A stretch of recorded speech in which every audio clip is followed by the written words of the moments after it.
चलो, पिछले दिन से हम लोग चर्चा कर रहे हैं जीवों में विविधता के बारे में। नहीं, ये स्टडी के लिए जो है उसको कई वर्गों में बांटा गया है। हम सभी लोग जानते हैं हमारे चारों ओर विभिन्न प्रकार के जीव जंतु पाए जाते हैं। ठीक है, हम जिधर नज़र डालते हैं ना उधर जीव जंतु नजर आता है। कुछ दिखता है, कुछ अदृश्य होता है। नहीं, विविधता कई कारणों से होती है।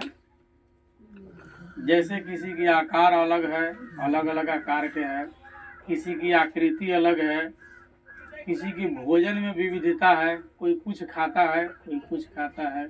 नहीं, कोई जो है पेड़ पौधा इत्यादि से अपना जो है जीवन यापन कर लेता है, कुछ दूसरे जीव को मार करके खाता है। यदि भोजन की विविधता हो गया। रंग की विविधता में कुछ कोई किसी रंग का है, कोई किसी रंग, जैसे कोई काला है कोई उजला है। नहीं, कबूतर देखे आप लोग, उजली कबूतर भी होता है, काली भी होती है, भूरी भी होती है। नहीं, ग्रे कलर की जिसको आप लाल कहते हैं उस टाइप का भी होता है। यानी कि रंग भी विभिन्न प्रकार की होती है। ये सब क्या है, विविधता कहलाती है। ठीक ना। वैज्ञानिक ने स्टडी के करने के लिए जो है इसको अलग अलग भागों में बांटा है। अब स्टडी के क्रम में किनके द्वारा किस प्रकार से बांटी गई है, हम लोग जो है इस पर चर्चा जो है कर रहे हैं। ठीक ना। लिनियस ने वर्गीकरण को 4 भाग में बांटा, 4 को इकाई दिया का संघ, वर्ग, वंश और जाति। ठीक है।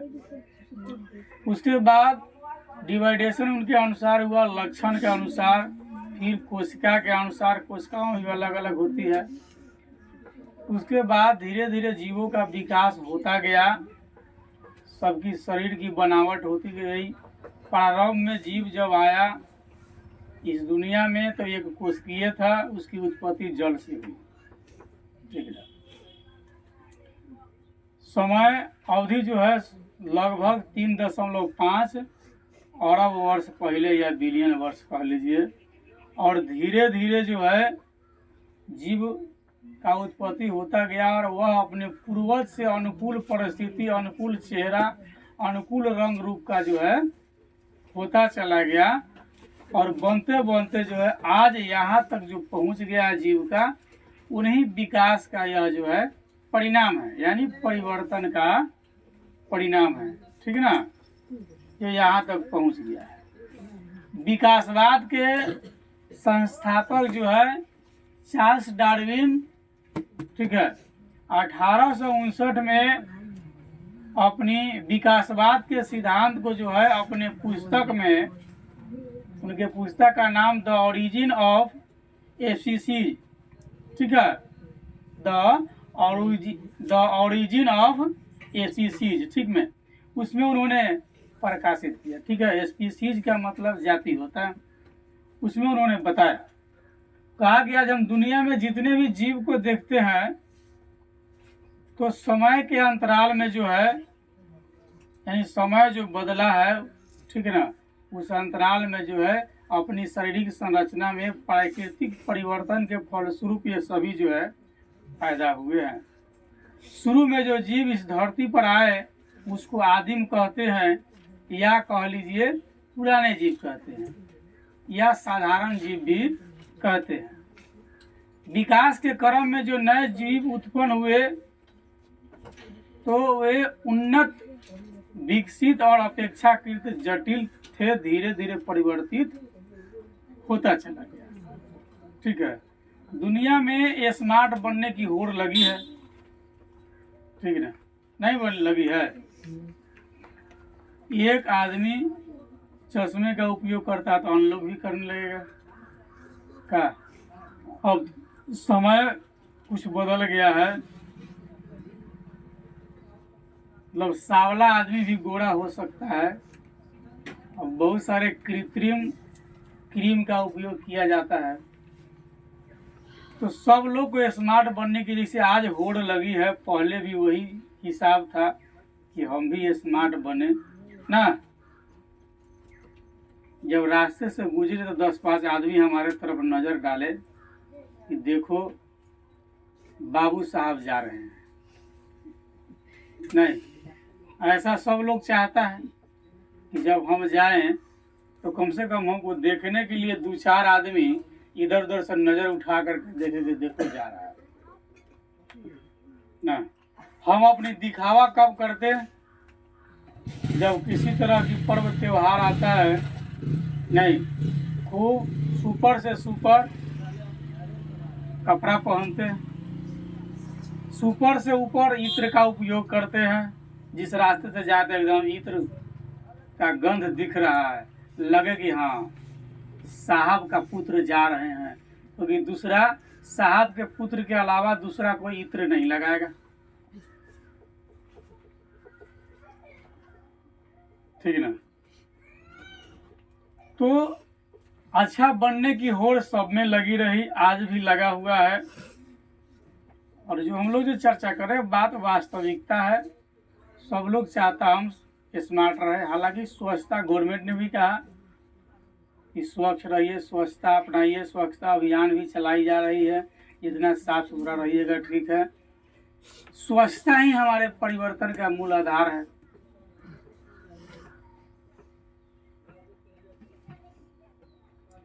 तो धीरे धीरे विकसित होते गया और यह क्रम निरंतर चलता रहा।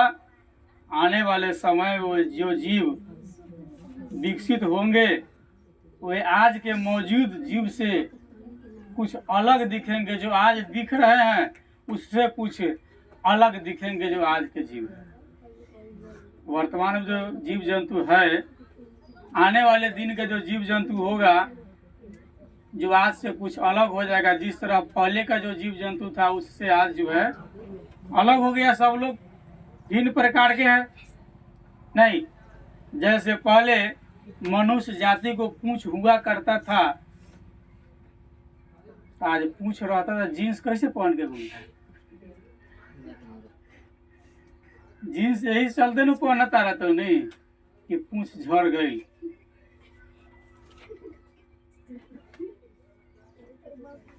आपके एक चैप्टर 10th में नाखून क्यों बढ़ते हैं जिसमें वर्णन है सुस्पष्ट।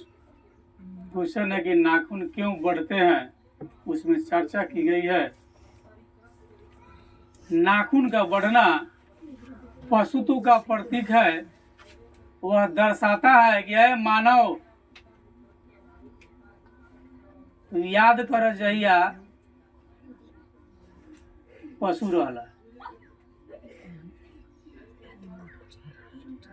उस दिन यही नाखून तुम्हारा हथियार था।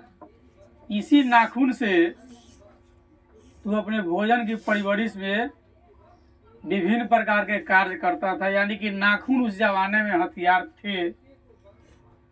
अब विविध प्रकार के हथियार हो गए हैं, कृत्रिम भी हो गए। ठीक है, अब नाखून की जरूरत नहीं है, इसलिए हम उसको काट देते हैं। लेखक कहा कि जिस तरह मनुष्य के पूंछ झड़ गए, ठीक उसी तरह एक दिन नाखून भी झड़ जाएंगे ना। लेकिन पहले उससे पहले पूरा बाल झड़ जाएंगे। बार बार बाल को कटवाते हैं, बार बार कटवाते हैं। अभी आप लोग देखते हैं किसी किसी लोग को बीच का पूरा बाले गायब हो गया और ये नहीं है क्या कटवाया, खाली बगल बगल से थोड़ा है। हमको लगता है नाखून से पहले सारा बाल पहले झड़ जाएगा।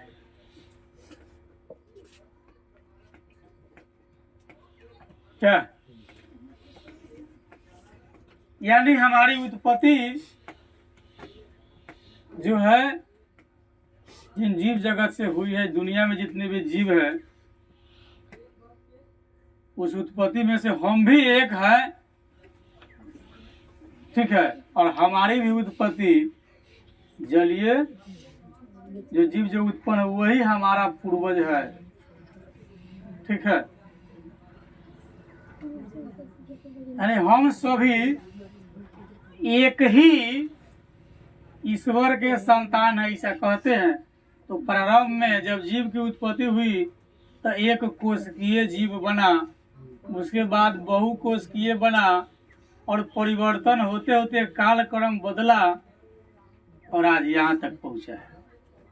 आगे हम लोगों का चर्चा है वर्गीकरण की समूह को पदानुक्रमित संरचना पर हम चर्चा करेंगे।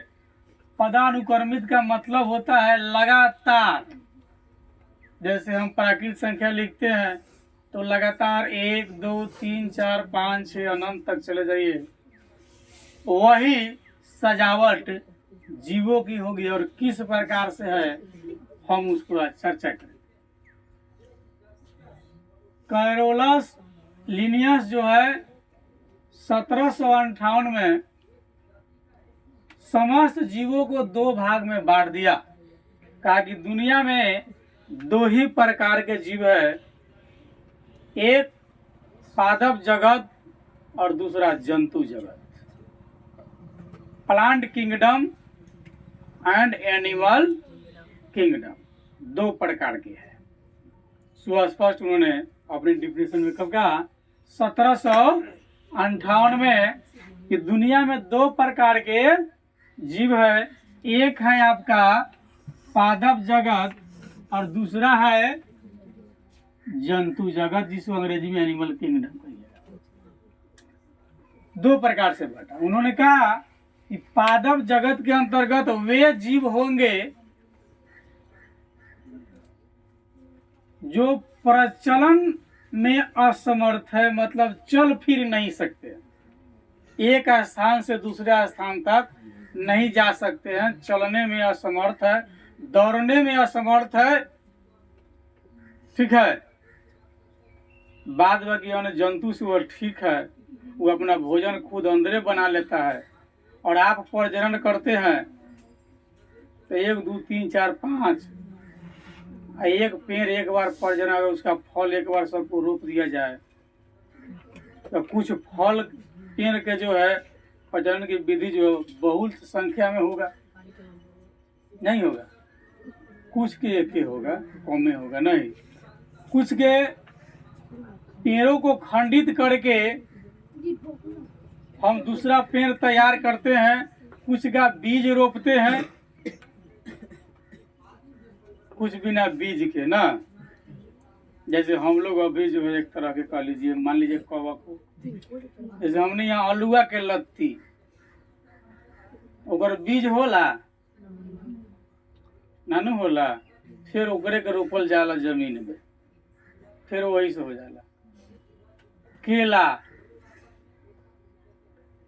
केला के बीज देखे है, केला के पौधा लगाना हो तो क्या करेंगे, मौजूद केला के पौधा से दूसरा उसी में से काट करके लाकर छोटा पौधा किसी स्थान पर हम लगाएंगे तो फिर जो है वो नया पौधा वहीं पर वह बड़ा पौधा होगा, वह भी 20 साल हो जाएगा, फिर लगाना होगा तो वहां से, यानी कि उसका होगा विभाजन है। बीज तो है नहीं उसका, ठीक है। चलिए अब आगे चलेंगे। हेलो। तो लिनियस ने जीव को 2 भाग में बांट दिया। का एक पादप जगत, दूसरा जंतु जगत। पादप जगत किसे कहते हैं, जो चलने फिरने में असमर्थ है, इधर उधर नहीं आ जा सकता, वो पादप है, तथा उसमें क्लोरोफिल पाया जाता है। तो जिसमें क्लोरोफिल पाया जाता है वह अपना भोजन खुद बनाएगा प्रकाश संश्लेषण की प्रक्रिया के द्वारा, ठीक है। तो जो जीव चलने में असमर्थ है और उसमें क्लोरोफिल पाया जाता है और उनकी कोशिका में कोशिका भित्ति पाई जाती है। कोशिका में क्या होता है, कोशिका भित्ति पाई जाती है जो सेलुलोज की बनी होती है। कथी का बना होता है, सेलुलोज का बना होता है। आप कहिएगा कोशिका भित्ति सेलुलोज क्या है, तो पादप कोशिकाओं जो मतलब पादप कोशिकाएं जो है चारों ओर से एक मोटे और कड़े आवरण द्वारा घिरी रहती है। जो पादप की कोशिका है उसको चारों तरफ से मोटे और कड़े आवरण घेरले रहता है, और इसी आवरण को हम कोशिका भित्ति कहते हैं। यह मुख्यतः जो है सेल्यूलोज की बनी होती है, ठीक है, जो इसको दृढ़ता प्रदान करती है। इसी कारण कोशिका भित्ति कड़ी और निर्जीव होती है। एक तरह से समझ लीजिए, जैसे आप शीशम का पेड़ देखे हैं, अपने यहाँ शीशम का पेड़ देखे हैं, शीशम का पेड़ पादप है कि नहीं है? बहुत सारे पादप है। उसके ऊपर से देखिएगा, जिसको आप उधार करके लाइए, मतलब उसको निकाल कर, जिसको हम उधारना करते हैं अपनी भाषा में, जलावन का काम भी आएगा, ठीक है। वह क्या होता है, कड़ी होती है लेकिन निर्जीव होती है, लेकिन सुरक्षा वही देती है। मतलब पेड़ के छाल समझ लीजिए, एक तरह से कड़ी है, वो निर्जीव है, लेकिन सुरक्षा वही देती है, ठीक है। तो हम लोगों ने देखा कि पादप जगत में उस प्राणी को रखा गया, उस जीव को रखा गया जो चलने में असमर्थ है, और उसमें क्लोरोफिल नामक वर्णक पाया जाता है, तथा उसकी कोशिका में कोशिका भित्ति पाई जाती है, जो सेल्यूलोज की बनी होती है। कोशिका भित्ति किसकी बनती है? सेल्यूलोज की। पूछेगा कोशिका भित्ति निर्जीव है कि सजीव? निर्जीव। दूसरा बताया जंतु जगत का वे प्राणी जो घूमने फिरने में समर्थ होते हैं, इधर उधर आ जा सकते हैं, ठीक है, तथा उसमें क्लोरोफिल नहीं पाया जाता है। उसको सूर्य के प्रकाश में दिन भर रख दीजिए, वो अपना भोजन नहीं बना पाएगा। क्या बनाएगा? नहीं बना पाएगा। और उसके कोशिकाओं में कोशिका भित्ति भी नहीं पाई जाती है। यह मान्यता कुछ दिन तक रहा। कुछ दिन के बाद यह पाया गया कि कुछ ऐसे जीव हैं जिनकी कुछ विशेषता के कारण न तो उसको पादप के जगत में रखा जा सकता है और न जंतु जगत में, न ये नहीं के है और न वो नहीं के है। तो भाई कहीं ना कहीं के तो होगा। तो इसके सुविधा के लिए, स्टडी के लिए, जर्मन के वैज्ञानिक जिसका नाम था E.H. हिकेल, वह 1886 में, पहले 1758 से लेकर 1886 तक जीव कितने प्रकार के थे? तो 2 प्रकार के, जंतु जगत और पादप जगत। अब 1886 के आसपास में देखा कि कुछ जीव ऐसा है, न वो जंतु जगत का है न पादप जगत का है, ठीक ना। अब देखा कि जीवाणु जैसा कवक जो है यूकैरियोटिक जीव है। अब यूकैरियोटिक है लेकिन वो प्रकाश संश्लेषण करने में असमर्थ है। तो जब यूकैरियोटिक है, अब प्रकाश संश्लेषण करने में वो असमर्थ है, तो फिर वो पादप नहीं है, क्योंकि पादप तो अपना भोजन खुद बनाता है। प्रकाश संश्लेषण करबे नहीं करेगा तो भोजन कहाँ से बनाएगा? और है उसके वर्ण का, यानी कि जाति का। तो कहा तो फिर अब न ये नहीं कहना, इसके लिए तीसरा कोनो उपाय सोचना होगा। तो E.H. हिकेल ने 1886 में एक तृतीय जगत का प्रस्ताव रखा, जिसका नाम दिया गया प्रोटिस्टा। यानी प्रोटिस्टा का उत्पत्ति कब हुआ? 1886 में। Who is the father of protista? कथी है? E.H. Haeckel, father of protista.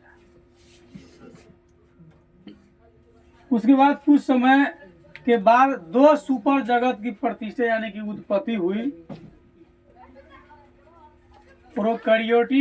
प्रोकैरियोटा में मुनेरा को लाया गया, यूकैरियोटा में कवक को लाया गया,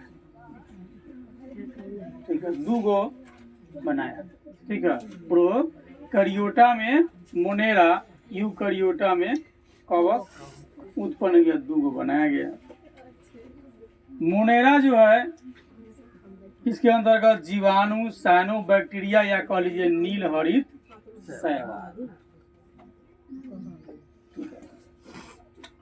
कवक जो है यह यूकैरियोटिक जीव है, लेकिन प्रकाश संश्लेषण में असमर्थ है, इसलिए न यह मोनेरा के अंतर्गत है और न यह कवक के अंतर्गत है, इसलिए ये हो गया अमान्य,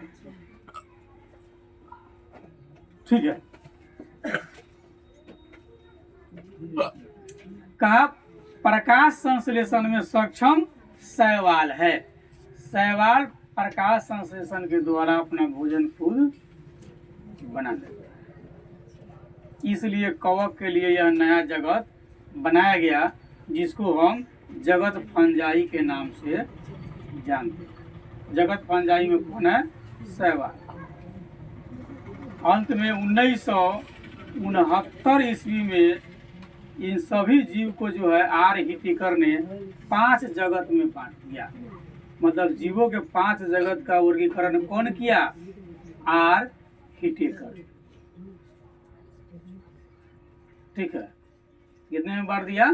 5 जगत में। वो ये था Monera, protista, fungi, Plantae, animalia, ठीक है, जिसकी चर्चा हम कल करेंगे।